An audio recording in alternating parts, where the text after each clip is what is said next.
मुल्क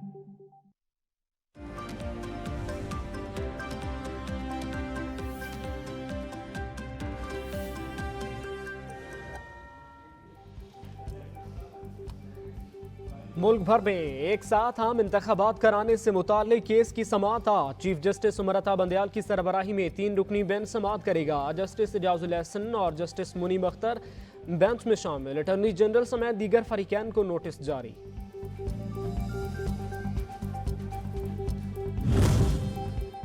Pakistan bar council और supreme court bar association के दरमियान इख्तलाफात। पाकिस्तान बार काउंसिल ने secretary additional secretary supreme court bar को ओहदे से हटा दिया। सुप्रीम कोर्ट बार ने पाकिस्तान बार के 7 मेंबरान की रुकनीयत मुअत्तल कर दी।